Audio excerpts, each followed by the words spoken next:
Bonjour à tous et bienvenue dans ce 16e épisode. Toutes les 2 semaines, le mardi à 20h ou 20h30, vous pouvez nous retrouver en live sur Facebook et Instagram pour parler nutrition avec l'un des 2 vétérinaires de notre pôle santé Reverdy.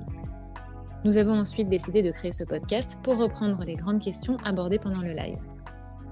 Ce podcast fait donc suite au live de mardi dernier dans lequel nous avons parlé de la fourbure avec notre vétérinaire Aneva. Bonjour Aneva. Bonjour à tous. Comment vas-tu ? Bien, merci, et toi ?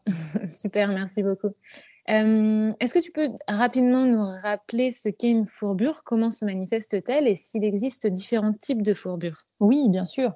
Alors, la fourbure correspond à une inflammation et à une congestion des pieds des équidés. C'est une maladie qui est caractérisée par une boiterie sévère et une démarche très caractéristique. Alors, ce qui se passe à l'intérieur du pied, il y a un petit réseau, enfin un grand réseau de micro-veines, micro-artères, qui viennent alimenter des petites lamelles, des laminées. Et en fait, quand elles sont inflammées, eh bien, elles se détériorent. Normalement, le pied, donc la troisième phalange, l'os du pied, est tenu avec un système comparable à un système de velcro dans le pied. Et lorsque ces lamelles vont donc être détériorées, ou en tout cas vont se détériorer, donc l'os du pied va venir basculer. Et c'est cette bascule, enfin c'est l'inflammation et la bascule qui vont être très douloureuses pour le cheval. Donc c'est le tendon fléchisseur profond qui tire la troisième phalange vers l'arrière et qui peut à terme venir perforer la sole du pied du cheval. Alors, juste pour revenir sur les symptômes, on a une position très typique qui est une position antalgique, comme on appelle ça, du cheval qui est campé, on va dire, vers l'arrière. Il repose vraiment, il reporte son poids vers l'arrière-main et il tient ses membres antérieurs de manière, on va dire, étendue vers l'avant. Par ailleurs, on peut sentir un pouls digité lorsqu'on palpe le bas du membre. On a des sabots chauds. On a parfois aussi des rainures horizontales qui sont disposées sur l'extérieur du sabot. On peut avoir un cheval qui est stressé dans son attitude générale, un cheval qui est potentiellement aussi un petit peu abattu, un cheval qui est couché plus fréquemment que d'habitude, un cheval qui va peut-être pas vouloir manger, un cheval un peu anorexique. Donc toutes ces choses-là peuvent en tout cas faire penser à une fourbure qui se déclenche. Et il faut savoir qu'une fourbure, c'est quand même une urgence vétérinaire. Donc il faut absolument appeler son vétérinaire. Ok, ça marche. Et à partir de là, est-ce qu'il existe différents types de fourbures ? Oui, évidemment que la fourbure est liée à plusieurs origines. Il existe les fourbures qui sont causées, on va dire, par une maladie systémique, donc une inflammation générale. Donc ça peut être des coliques, ça peut être une rétention du placenta chez la jument, c'est très fréquent. Ça peut être un cheval qui a mangé trop de grains, vraiment beaucoup de grains, qui va faire une entérotoxinémie. Enfin, c'est toujours lié, en tout cas, à une maladie inflammatoire ou autre chose, voilà, de manière générale. Il existe aussi des fourbures liées aux problèmes d'appui, lorsque le cheval a par exemple une fracture, qu'il a été opéré et qu'il est en appui sur l'autre membre, ou lors de grosses courses ou lors de gros efforts physiques. Ça peut être aussi un élément déclencheur. Et puis, il existe la cause principale. En fait, 90% des fourbures rencontrées sont liées à des origines métaboliques. Donc, on peut les diviser, on peut encore les scinder. Donc, il y a les fourbures qui sont liées au syndrome de Cushing, comme on appelle, ou en tout cas le DPIH, ou bien les fourbures qui sont liées au syndrome métabolique équin, les chevaux qui sont caractérisés par un surpoids et une résistance périphérique à l'insuline. Dans ce cas, les fourbures liées au syndrome de Cushing arrivent, j'imagine, plus fréquemment chez le cheval âgé, parce qu'il me semble que ce syndrome touche en majeure partie les chevaux âgés. Et les fourbures liées au syndrome métabolique équin, est-ce qu'il y a des races particulièrement touchées, comme ceux qui ont tendance à l'embonpoint ? Oui, exactement. Ce sont les chevaux les poneys, tout ce qui est pur sang arabe, chevaux espagnols, enfin tout ce genre de chevaux-là sont plus ou moins prédisposés à à développer un syndrome métabolique équin. Et en effet, le syndrome de Cushing ou en tout cas le DPIH touche plus de 30% des chevaux qui ont plus de 20 ans. C'est quand même un nombre certain. Après, pas tous les chevaux l'ont. Donc c'est vrai qu'on sait que pour cela, il faut quand même préciser que le PPID et le syndrome métabolique équin sont très directement liés à un dérèglement de l'insuline. D'accord. Donc ça, c'est important de le savoir parce que dès qu'il y a un dérèglement de l'insuline, eh bien, on sait que l'apparition de la fourbure va être plus ou moins plus probable.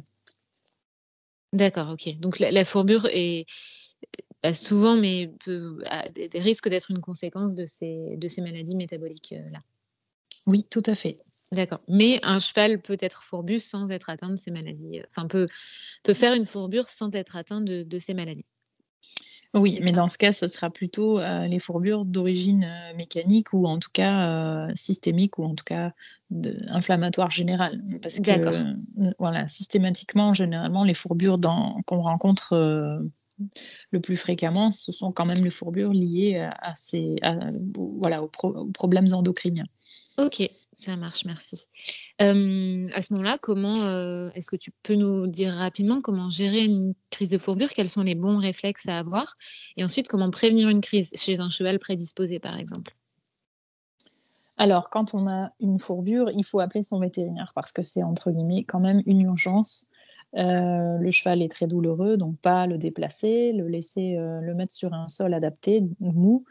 Donc comme je disais, faire venir son vétérinaire pour pouvoir, le stabiliser le plus vite possible, le retirer quand même de l'herbe, ça c'est important.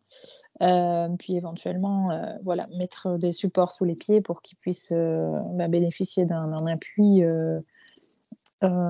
adapté. Puis en général, les vétérinaires donnent aussi tout ce qui est anti-inflammatoire, pour calmer, l'inflammation. Et puis parfois aussi, D'accord. on fait, de la cryothérapie ou en tout cas, on tient les pieds, au froid pour avoir, Dans une de la réduction glace de l'inflammation. d'accord. Oui, ouais, c'est ça. D'accord, OK. OK. Et ça, c'est à voir avec son véto, de toute façon. Oui, ça, c'est tout à fait à voir avec son veto. Ouais. Niveau nutrition, qu'est-ce qu'on fait? Alors, après, c'est quand même, par rapport à ce que je viens de dire, c'est important quand même de définir, de quel genre de fourbure il s'agit ou en tout cas de quelle origine, la fourbure peut venir, parce que ça va nous aider plus tard dans la gestion de l'environnement et de la nutrition du cheval, hem, voilà, à faire des choix qui sont les plus adaptés pour le soigner et pour l'accompagner. OK, super. Donc, quand un cheval est en crise, la première chose à faire niveau alimentation, comme tu l'as dit tout à l'heure, on le retire de l'herbe. On fait quoi? On lui apporte du fourrage? Est-ce qu'il y a des précautions particulières à prendre? Oui, quand on a un cheval fourbu, après dans l'immédiat, c'est autre chose que sur le long terme, mais dans l'immédiat, en effet, on ne doit pas mettre un cheval à la diète sèche, donc ça jamais. Ouais, On prévoira toujours de lui donner du fourrage, et de l'eau bien sûr à disposition. De préférence un fourrage, qui est pas trop riche en sucre soluble, donc on peut le tremper pour en délaver une partie des sucres solubles s'il le faut. lessiver, d'accord. L'idéal, Voilà, c'est encore exactement, le de lessiver. connaître les valeurs de son foin aussi, j'imagine? Oui, Il y a voilà, un si on a pourcentage max de sucre à respecter? Bah, si on peut être en dessous de 10-12, 10 c'est l'idéal, mais bon, c'est pas Oui, toujours facile de trouver, mais le plus bas possible, d'accord. ça c'est l'idéal. Hem et voilà, ne surtout pas donner de grains, ou quoi que ce soit qui soit chargé en amidon et en sucre, bien évidemment, au moment où le cheval, développe sa fourbure. Par ailleurs, il faut quand même lui donner tout ce qui est, minéraux, vitamines, acides aminés. OK. Ça c'est quand même important pour, voilà, pour Couvrir couvrir les ses besoins besoins en nutritionnels. oligo-éléments et Nus vitamines, d'accord. Tout à Donc fait. Ouais. plus d'herbe, du fourrage lessivé et ou pauvre en sucre. Oui, Idéalement pas d'aliments, concentrés, et puis, et au moins, au minimum, un complément, un CMV, un complément minéral et vitaminique. Puis après tout à fait. adapter en fonction du cheval, de son cas et de ses besoins évidemment. Tout à fait. Ça, c'est déjà dans l'immédiat. Après, sur le plus long terme, lorsque le cheval est sorti, de sa crise, et qu'on peut commencer, qu'on a défini un petit peu les causes, ou en tout cas les origines de cette fourbure, si on a besoin de le nourrir, en tout cas, on va faire très attention aux amidons, en tout cas à la quantité d'amidons apportés. Donc un cheval D'accord. qui est prédisposé, il ne faut préférablement pas dépasser 30 grammes d'amidon pour 100 kilos de poids vif par repas. Donc il D'accord. Donc faut, ça voilà, pour ça, faire un fait petit calcul. 150 grammes d'amidon pour un cheval de 500 kilos par repas Tout maximum? Oui, tout à fait, exactement. Si on OK. a besoin de le complémenter pour l'hiver ou pour autre raison. D'accord. Ça, c'est pour, voilà, les chevaux qui sont prédisposés. Lorsqu'on a une crise de fourbure, idéalement, c'est ce que je disais tout de suite, il vaut mieux pas lui donner des céréales ou un aliment riche en amidon et en sucre et dans tous les cas, ne pas dépasser 15 grammes d'amidon par 100 kilos de poids vif, Par repas. par repas. Sachant que pour un non et puis, c'est vrai que pour un cheval «sain» entre guillemets, qui n'est pas Non forcément prédisposé, on va dire. voilà, qui n'est pas forcément Ouais. prédisposé, on conseille de pas dépasser 100 grammes d'amidon pour 100 kilos de poids vif par repas, de toute D'accord. Donc manière, donc donc 500 grammes pour je fais toujours la conversion pour un cheval de 500 kilos, voilà, 500 grammes pour un ch maximum par repas pour un cheval de 500 kilos non prédisposé. tout à fait, c'est ça. OK, super. Donc ça, c'est Et côté amidon. Après, c'est bon de savoir différencier l'origine de la fourbure afin d'accompagner son cheval de la meilleure manière qui soit, ouais, voilà. d'accord. OK, ça marche.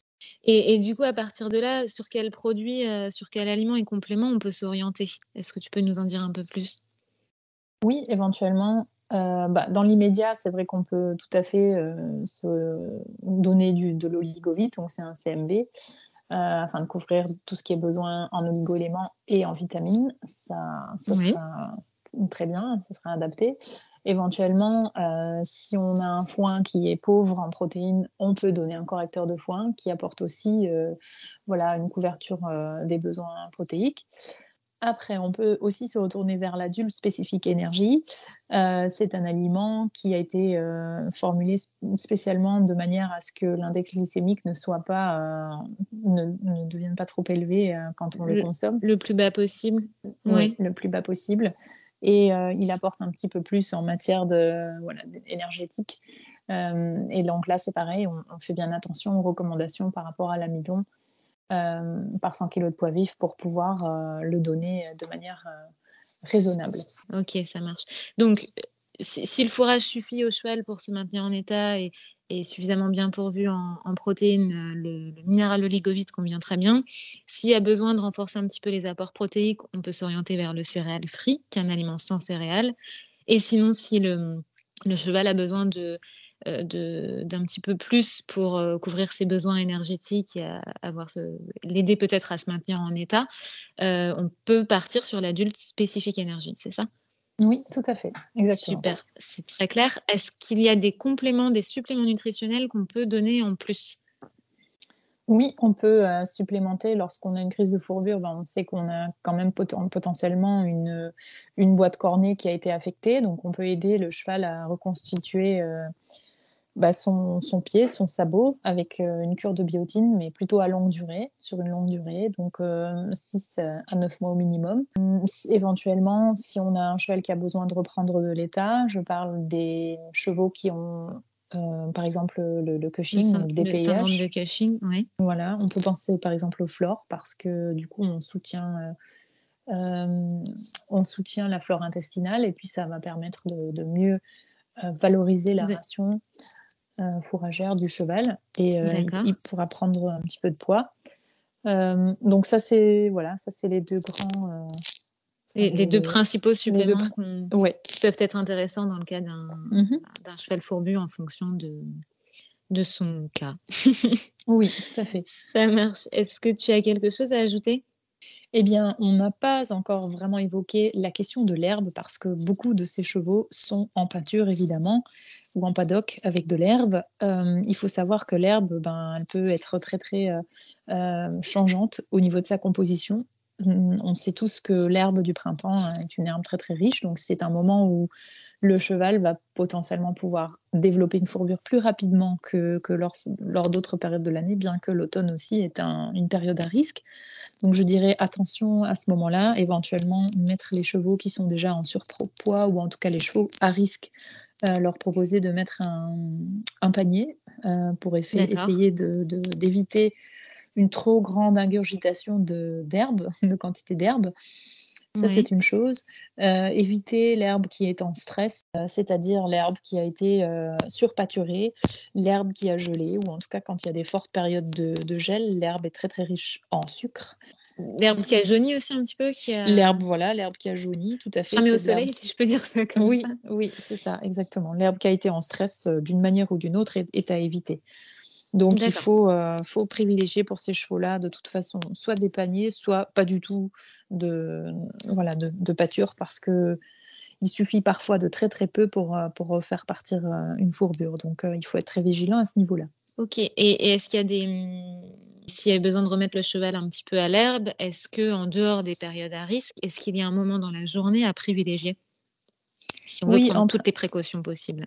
Oui, en principe, lors des périodes normales, on peut dire que l'herbe le matin va être la moins riche en sucre. Donc éventuellement le matin, l'herbe a consommé, durant la nuit, les sucres qu'elle a accumulés durant la journée avec la photosynthèse. Donc on va dire que D'accord. le matin, ce sera le plus judicieux. Mais même pour les chevaux à risque, ça reste un petit peu, heu, il faut faire Ça attention. reste dangereux quand même. Oui, Vaut mieux le panier ou vraiment restreindre l'accès. c'est ça. OK, ça marche. Autre chose? Oui et juste que pour les chevaux qui sont en surpoids, il est important de les faire maigrir. Donc il faut, s'assurer de si c'est possible et qu'ils sont stables au niveau de leurs pieds, qui ont été suivis en maréchalerie, de les faire maigrir parce que, ça évitera, dans le futur de redéclencher des fourbures, plus rapidement.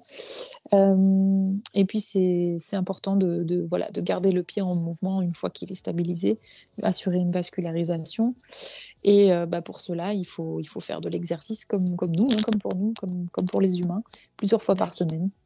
d'accord.